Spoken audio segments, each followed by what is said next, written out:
Okay, tapos na, tikiman na. Okay, tikman na natin yung ating nilupak. Ayan, for today's video, maglalaga tayo ng bubot na saging at ating nilulupak. Merienda natin dito sa bundok. Ay siya, ayan, pinilas-pilas ko na para magkasya dito sa ating kaserola. Yan, yung iba na hihinog kaso nabubulok, hindi siya pwedeng pahinugin kasi pag ano yan, pag nagdidilaw-dilaw pa lang, bulok na, kaya kailangan yan lagain na hilaw at inilulupak na lang natin. Force harvest po ito kasi nilalanggam, hindi siya lalaki, nabubulok na lang po doon sa puno. Ayan, napuno din ang kaserola. O, tutubigan ko na at ating lulutuin na.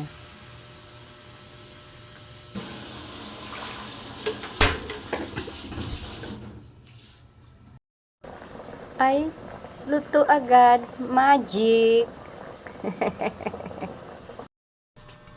Ayan. Kainan time. Bago tayo magnilupak, abay kakain muna tayo. Sasawsaw natin dito sa ginamos. Ayan, naggawa ako ng bagoong na dilis. Ang bumili yung asawa ko ng dilis, kumuha naman ako ng mga ilang piraso at ginawa kong bagoong. Ito ang sausawan natin. O, samahan nyo ko tayo kakain na.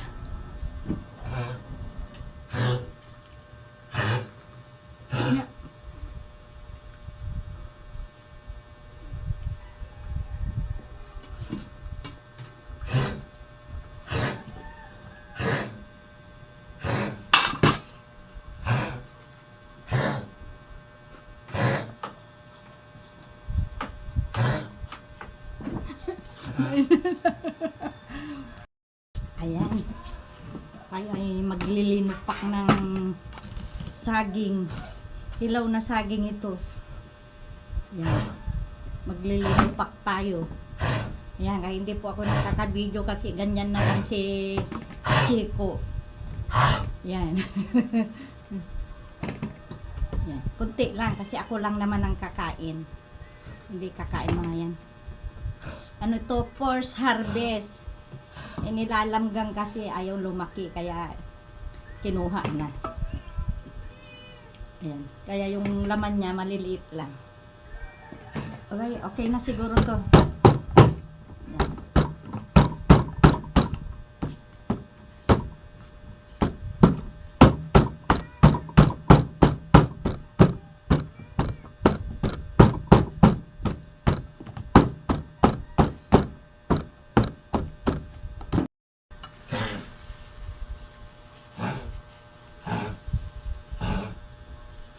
Ayan. Lagyan natin margarine. Isang kutsara lang. Kunti lang itong ano. Yung 4 kilo ang binili ko. Mas lagyan natin ng asukal. Ay.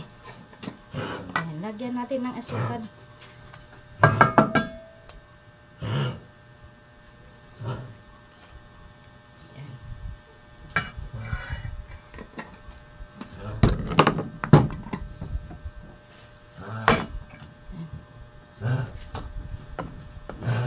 Pinas-pinas na lang natin na dik-dik ko na. Napit-pit ko na. Ito ang pinang-pit-pit ko. Yan. Wow. Sarap ng nilupak. Nilupak na saging.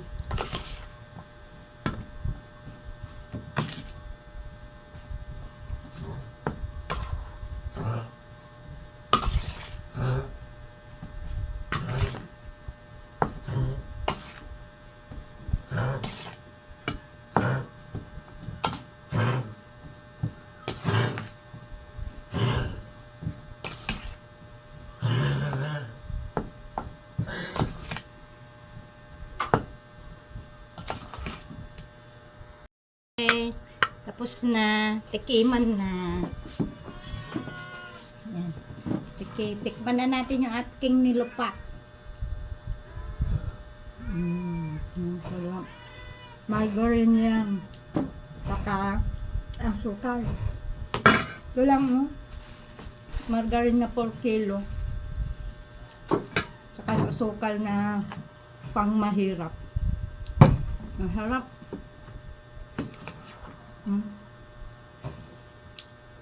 Nilupak na saging. Hilaw. Napakinabangan dyan yung maliliit na saging. Hindi niya lumaki. Matagal na siya sa puno. Nabubulok na. Ha? Kain po. Kain.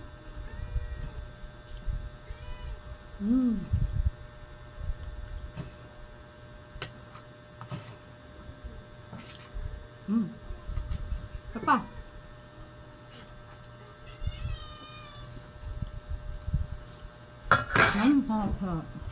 Yummy, yummy.